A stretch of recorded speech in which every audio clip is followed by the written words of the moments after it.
What's up, you guys? Sean Ross Sapp, Fightful.com, FightfulMMA.com. Reminder, we have live coverage for all your major shows, your OVEREEM'S versus Rozenstruik, or your UFC 245s, which is a stacked show. We will be here next Saturday with a live post show immediately following that event. 3 title fights plus Jose Aldo. It's a big one. But right now, let's talk you through UFC Washington. Murdock defeated Trevor Smith. A beautiful overhand right knocked out Trevor Smith, who is now 15-10. 15-10 and has lost his last 3 fights. You gotta believe that's it for him. He had some pretty rough luck with Menifield, Alonzo Menifield pulling out of this, and he had his fight with Nogueira canceled, which could have been a life changer for him. But he's lost 3 fights in a row. He's lost 4 out of 5. I get the feeling he's about done here. Virna Jandiroba is not done here.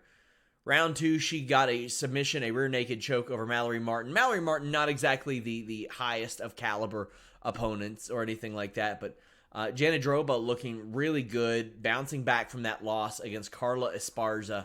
So that she kind of got back on the right track after being kind of a highly touted prospect. She was in Invicta and looked really good and had wins over Montenegro and Morandin, and she's back on track. Good to see that. Matt Wiman is not back on track. I would imagine this is it for him in the UFC and maybe MMA. That might be it. He's 36 years old, but the thing is, he came back from almost 5 years off earlier this year and lost to Luis Pena, and it didn't get much better against Joe Solecki. Yeah, sure, man. Joe Solecki gets the win. Matt Wiman lost a lot of years. He unfortunately lost a lot of years. You probably knew Bryce Mitchell most for having his ball sack twisted up in a power drill last year. That's right. The man was sidelined because he twisted his nut sack up in a power drill. Well, I think it is almost poetic that he beat Matt Sales with a twister. Amazing. Amazing. 25 years old. He's 12-0. Although he did lose to Brad Katona on The Ultimate Fighter. And the thing is, I know that a lot of people don't count those. If it's a finish, personally, I count it. If it's like one of those 2-round decisions, I don't really think much of it. But this wasn't that. He lost to Brad Katona, and Brad Katona was pretty good at that point, really peaking there. But he came back, won at the finale, won earlier this year against Bobby Moffitt, and beat Matt Sales. He's looking real good, man. Liking Bryce Mitchell an awful lot. Billy Quarantillo overmatched Jacob Kilburn. Kilburn's actually somewhat local to me. You find somebody that's fought in Kentucky or lives in Kentucky, you guarantee they've fought at Hard Rock MMA. But Quarantillo got his black belt after this, which was a bit perplexing to me because based on the positions in which he had Kilburn, he probably should have submitted Kilburn a number of times, but didn't. Eventually did, was awarded his black belt, came out to Hulk Hogan's theme, nah. But he should have had this a little bit earlier. I'm not going to wag my finger at him in that regard because Kilburn was a tough dude, but you got Quarantillo fresh off of the Contender Series earlier this year. He had a good performance there against Camilla Kirk, but Chris Fishgold was supposed to fight him. Kilburn got the late call. He's really coming on, though. Quarantillo is having the best run of his career right now when he should have it. Thiago Alves is not having the best run of his career. I think he's done too. UFC cut a bunch of people this week. They cut Renan Barão. They cut Liz Carmouche. They cut a lot of people. Let a lot of people go. Gray Maynard gone. I think Thiago Alves is next. For a long time, UFC had almost a WWE mentality where they would just hoard people. And it resulted in some names on prelims like this. But it also resulted in a lot of people over the hill kind of holding people back. We don't need 13 fight cards. We don't need 14 fight cards. 10-11.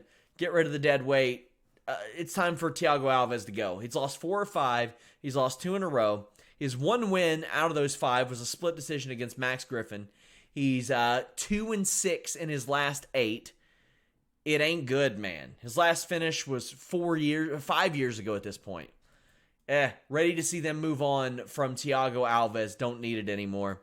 Tim Means has won 2 of his last 3. He can hang around. Rob Font got the decision win over Ricky Simone. This was a good fight. I like this one a lot, man. 2 really good fighters going in there, coming to fight. I'm all about it, man. All about it. Rob Font really putting the stamp on this one. He's won 3 of his last 4. He's beat Sergio Pettis and Thomas Almeida. The guys that he's lost to in the UFC are John Lineker, Pedro Munoz, and Rafael Assunção. So, I mean, I like this guy, and I had him winning this fight. This was a good back-and-forth fight. I didn't think the 30-27 scorecard was good at all. I didn't see anybody with a 30-27. Anybody with a 30-27. It was almost all 29-28 Font. Maybe 1 for Ricky Simone. But the right man won, and good things are going to continue to come for Rob Font because he puts in the work, and it pays off. Cody Stamann. Song Yadong. This was a fun fight, but Song Yadong hit an illegal knee early, and Cody Stamann, bad dude, man. He said, I don't want to see the doctor. Give me my point. Ooh, that's one of my favorite things that's ever been said in the cage. Don't want to see the doctor. I'm just ready to take my point. Let's go. Damn. So, I did not have this a draw. Cody Stamann should have won this handedly. I can't believe this was a majority draw. Man. So, the point deduction was made, so Stamann was ahead. And somehow, 2 of the judges thought that Stamann lost that round, and it completely screwed up the scorecards. Cody Stamann should have a win here. Cody Stamann should... Right now, we can say that he's lost 1 fight in the UFC. He's lost 1 out of 6 UFC fights. Sure. He should have won this. He got screwed out of his win bonus here. And Song Yadong is pretty good, too. And unfortunately, because of this, we can say that he's undefeated in the UFC right now through 5 fights. But Cody Stamann got hosed here. He should have won that fight. Aspen Ladd, amazing comeback victory against Yana Kunitskaya. Kunitskaya looked good. She was doing all right here. And Aspen Ladd would not go away. Kunitskaya on a bit of a hot streak. You know, she came in to be a cyborg victim, but has beaten Landsberg and Marion Renault. That Marion Renault win was a good one. But Aspen Ladd, man, she didn't want to be a person who was potential unfulfilled. And she's got some good wins too. Evinger, Eubanks, Landsberg, those are all good wins. But Jermaine Durando, he put her away in 15, 16 seconds. And she got right back in there 4.5 months later. Got her ass whipped for a bit. Laid down a left cross. Put Kunitskaya down and finished her off. I love this. That was everybody's saying Aspen Ladd, she's getting the push because of how she looks. No, she's getting the push because she's good. Getting the push because she's good. 24 years old. Probably going to fight again before she's 25, knowing her. I would say keep your eye on her. You've got your eye on her. You know the drill. Stefan Struve left with a ball sack that looks even uglier than Bryce Mitchell's, fellow who got his tangled in a Bauer drill. That ain't easy. He got kicked several times by Rothwell. One time was real bad. The second time was real bad, but Struve was winning throughout there. Second time around, Struve, who almost retired at one point, at multiple points, got kicked in the balls, and Dan Murgliata basically talks him into fighting. Tan Dan owes this man 80 grand. Tan Man! Damn, I'm funny. Tan Pandan owes this man 80 grand. There you go. I got through it with a straight face. You're welcome. You're so welcome. If Rothwell lost this, he was probably gone out of the UFC. He'd be looking at 4 years between wins. He'd be looking at 4 losses in a row, and he should be. He should have got DQ'd. But Dan Miragliotta talked Stefan Struve into going in there and cost him a lot of money. This should have been a DQ. It was embarrassing that it wasn't. And I respect Dan Miragliotta as a referee. I really do. But this was ridiculous. Ridiculous. Cynthia Calvillo, majority draw against Marina Rodriguez. So I had this a draw. I did have this a draw. And the thing is, I saw more scorecards going towards Rodriguez than Calvillo. But this went to a majority draw. Now, here's the thing. I think when you get a majority draw, the winner of the fight should be the person who gets the scorecard, who gets the lone scorecard. Marina Rodriguez got that scorecard. Rob Font got the score, not Rob Font, Cody Stamann got the one scorecard earlier. I think it should go away from who wins on the most scorecards to who wins the most scorecards.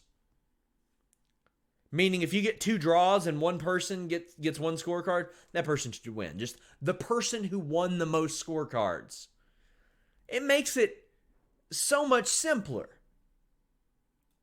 And the thing is, this fight, Marina Rodriguez fought somebody who didn't show up on weight, still did well. She's 12-0-2 at this point. She's had 2 draws along the way. But she's unbeaten in her 4 UFC fights, 5 if you want to count the Contender Series. She's beaten Calvillo, Torres, even a legendary Jessica Aguilar. I'm ready to see her take another step up. She looks good. I like her. I've said that about a lot of people. They look good. But number 9 Marina defeated number 10 Calvillo. By the way, Aspen Ladd was number 5, Kunitskaya number 7, Stamann number 9, Song Yadong number 13, and Rob Font was number 10. But number 14, Jair Rozenstruik defeated number 6, Alistair Overeem via KO with 4 seconds left. Now, Rozenstruik did that thing we've seen so many times out of UFC fighters. They come in, they knock 3 guys out, then they get in there with the top contender, top challenger type of guy, and they don't swing because they're wrestling defensively. Well, why are they wrestling defensively? Because they're afraid they're going to get put on their back. Why are they afraid they're going to get put on their back? Because they can't get up. Well, why do they want to get up? Because they want to get up and swing. So if you know you're going to get dominated on the ground, as Alistair Overeem did to Jair Rozenstruik, you might as well swing while you got him. Swing while you got the chance. Use him if you got him. Just run with it. And that was not a strategy I saw out of Rozenstruik until he heard that final clap. Well, then he evaporated Alistair Overeem's lip. Oops. Man. Oops. Alistair Overeem got obliterated. And Dan Miragliotta wisely stepped in. Thankfully stepped in. If this would have went to a decision, I would have been very upset. This was it. Overeem was done. He was done. Done. And Miragliotta stepped in and called an end to it. Thank God. Even if it was just a few more seconds. Who cares if it's just a few more seconds? It didn't need to go on. Rozenstruik participates in some psycho behavior after this. He goes, you know what? I think I want to fight Francis Ngannou. Who wants to fight Francis Ngannou? Well, I want him to fight Francis Ngannou, but hey, man, cool. You're doing the right thing. You just beat the number 6 guy. Well, why wouldn't you want to fight Francis Ngannou. Oh, well, the fact that he is a murder machine, that could have something to do with it. Ngannou's real close to a title shot anyway, but if Cormier wants it, he's getting it. Ngannou doesn't have anything left to prove. He beat Blades, Cain Velasquez, and Junior Dos Santos back-to-back. Before that, he had beaten Overeem and Arlovsky and Blades again. He beat Luis Henrique when Henrique was something. But this is a main event on an ESPN show. That's what this is. Ngannou versus Rozeinstruik would be the fight that we thought Overeem versus Rozenstruik would be. And although it created a viral moment and all that, the fight sucked. Tonight's main event sucked. But Rozenstruik is smart. Who would want to fight Francis Ngannou? I asked earlier. Someone who wants to fight for a championship right after that. That's what Jair Rozenstruik did. And it's psycho behavior, but he's a G, so. As for Overeem, he's still going to be around. You know he's still going to be around. He ain't going anywhere. Man's 39. Can still get it done. He was on a 2-fight winning streak before this. Had won 4 out of his last 6. He's all right. Guys, thank you all so much. Leave me a thumbs up. Visit FightfulMMA.com. I got that Del Rio Tito reaction.